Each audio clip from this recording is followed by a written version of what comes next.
Hello, everyone, and welcome to this week's edition of the Comic Shop Adventure, my weekly excursion where I leave the homestead here at Athletic Geek HQ in search for a bounty of comics, graphic novels, action figures, collectibles, and all things in between. First things first, time to talk about what stood out from last week's pull list. And first book I got to talk about is Batman. You know I've talked about a love-hate relationship with Tom King's run on Batman, but this was a story that started out with Question talking to Selena Kyle, and it really about Batman and their relationship and what broke apart. And it was a book about, the psychology of Batman, and I'm a sucker for those kind of stories. That's a type of story that really interests me, and I really enjoyed it. I thought it was a very, very good issue, and I love that run. I hate that run. This is one that it's a book from that run that I really, really enjoyed, and really hope if you're like me and a sucker for those kind of stories, I really hope you picked it up or could go pick it up, because it's very much worth your while to read something like that.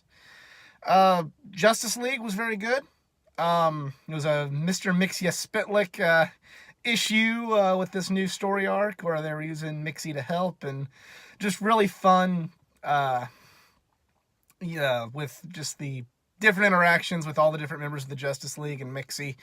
The Superman animated series episode with Mixie in it is probably my favorite of the entire series, just because it was fun and very humorous, and this was just the embodiment of why I enjoy him as a character. So really enjoyed this issue. And then Deadpool from the Marvel side of things was another really, really good book. Just always a fun book with Deadpool, and just Deadpool's a fun series, and, in a world where everybody, where sometimes, and, it's a good thing at sometimes, where comics are taken too seriously, it's good to have books like Deadpool or characters like Mr. Mxyzptlk to come in and remind you that, hey, sometimes comics are meant to be fun. So that's pretty much it, and I will see you guys when I get back here at the homestead with this week's bounty. Hey everyone, I am back here at the homestead, here at Athletic Geek HQ. Got a pretty interesting bounty this week, and let's get right to it. The first book from this week's bounty is Prodigy, number 4 by Mark Millar. This is the newest Mark Millar miniseries at Image, and I've really enjoyed it so far. I'm a big fan of all of Mark Millar's work, and it's been just basically the story of a child prodigy and the situations that he finds himself in, and it's a really interesting book. I've really enjoyed it so far. I like all of Mark Millar's work I've read up to this point, and this is another good series by Mr. Millar. So Prodigy number 4. From there we go to Dead Man Logan number 5. Again, another series I've really, really enjoyed so far. Going back to the Old Man Logan days, and they've brought in the other Avengers. They brought in Mysterio. It's a good throwback to the Old Man Logan graphic novel, ironically written by Mark Millar, who we just talked about. And I think it's just been a great series so far, and it's in its home stretch, and I'm gonna be sad to see it go. But with the way it looks right now, it looks like it's gonna be ending on a high note. So, Dead Man Logan number 5.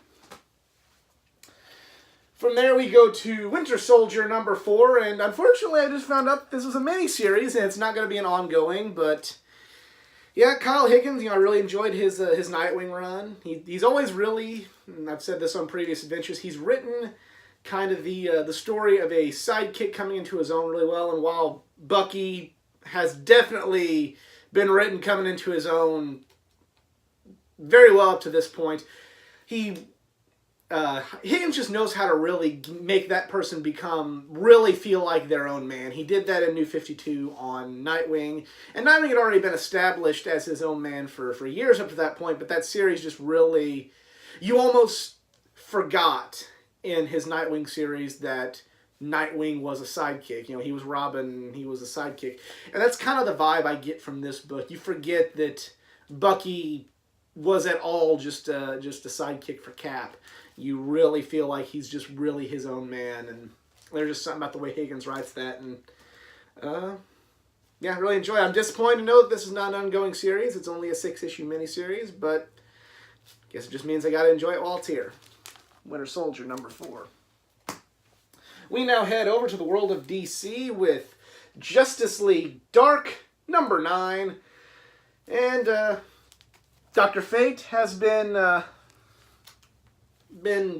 added to Justice League Dark, and it's kind of an interesting character. He's kind of a character that he's not for everybody, but I really think he fits in well with this particular iteration of the Justice League team, and I've enjoyed it so far, and I enjoyed his role in last issue, and we'll see if I continue to enjoy it as the story arc progresses.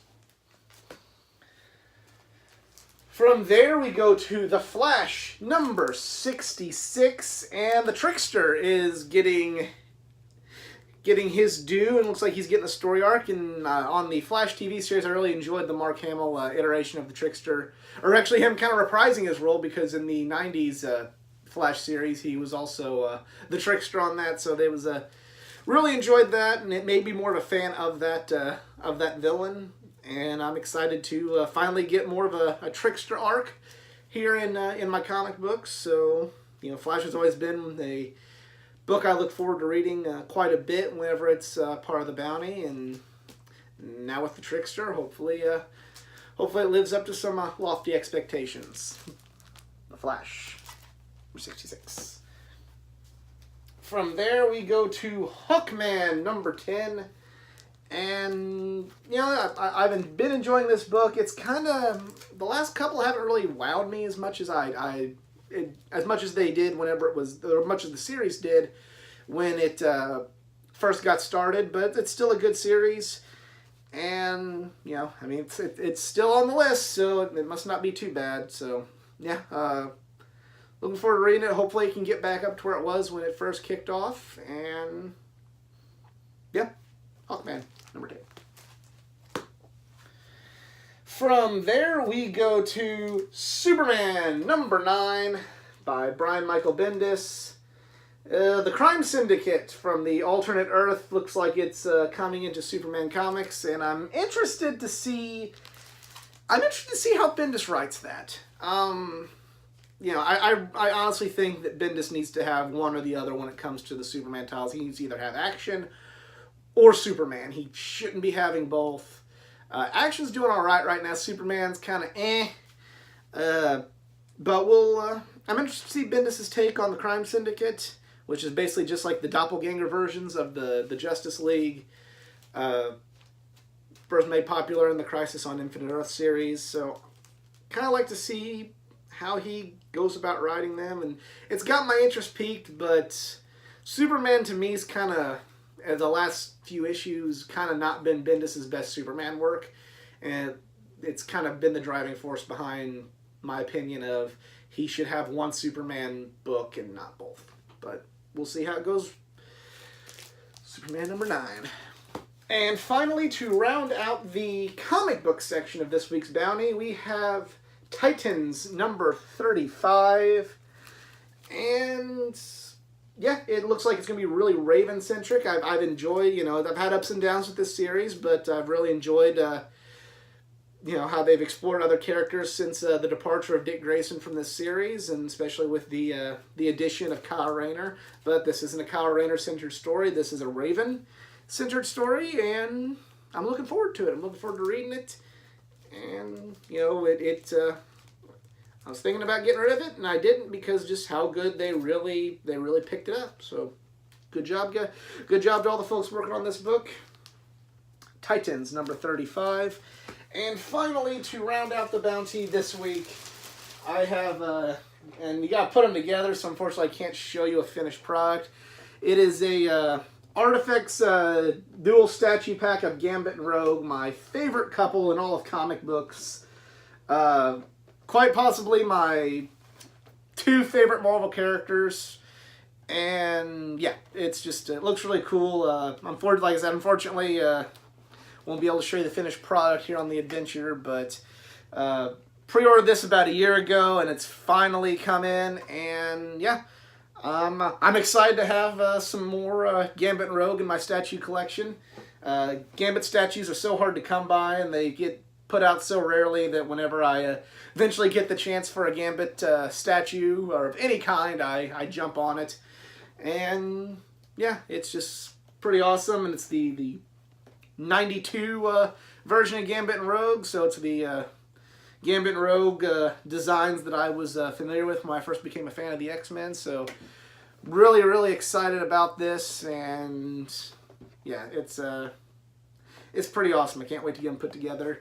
And that is it for my bounty this week. This is a rare week where there is nothing Batman related in my bounty, despite the hat I'm wearing today.